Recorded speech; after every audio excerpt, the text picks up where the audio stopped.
Hi, I'm Rabbi Daniel Lappin, doing what I love doing, which is revealing how the world really works by answering some of your questions that I answer based on ancient Jewish wisdom revealed in Scripture.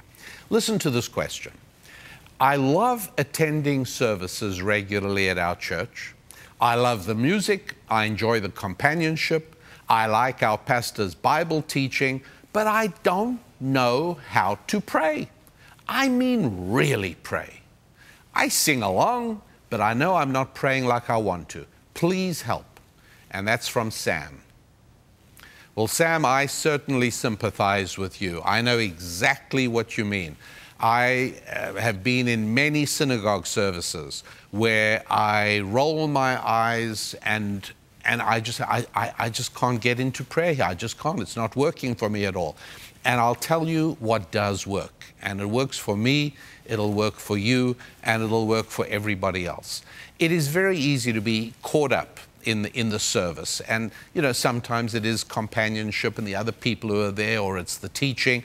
But in terms of an opportunity to really speak to God, that doesn't come easily.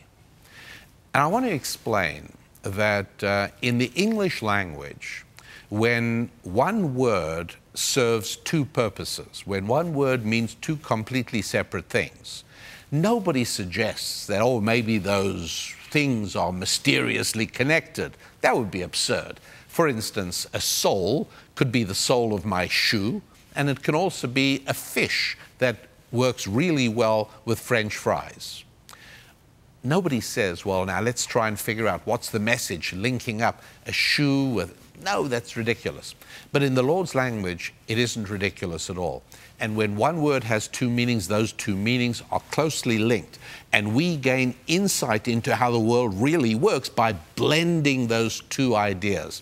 Let me explain. The Hebrew word for prayer is palel. And it's a very powerful word. The double L sound, palel, is very much like words like kill, spell. Even in English, that double L sound contains certain spiritual significance. And the word, however, doesn't only mean pray, it also means judge. For instance, in Psalms chapter 106, the word is used, palel is used to mean to judge. In the first book of Samuel, chapter 2, the word is used, palel, to mean to judge. So we've got one word that means to judge, and it means to pray. And there's one other little secret, and it's what we call in the Lord's language a reflexive verb. It's something we do to ourselves. But wait a second, I thought praying was something we did to God, but wait, you'll see. You see, a lot of people confuse praying with begging. You know, please God, can I have a Ferrari? And then they say, God didn't listen to me. Yes, he did. He just said no.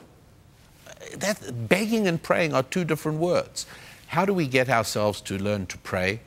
Remember, praying, judging, same Hebrew word, and it's something you do to yourself. What you do is you start off your prayer by judging yourself. And it's a great, great thing to be judgmental about ourselves. Be very judgmental about ourselves. It's painful, but do it. And you'll find that you start evaluating the difference between your judgment of where you are now as to where, compared to where God expects you to be. What is God's plan for you? That's what you got to figure out. Judge where you are, recognize the deficiency, focus on curing it, and you're on your way to great praying. You can't go wrong. Just judge yourself in preparation for prayer, and the prayer comes pouring out of you. You'll see that works.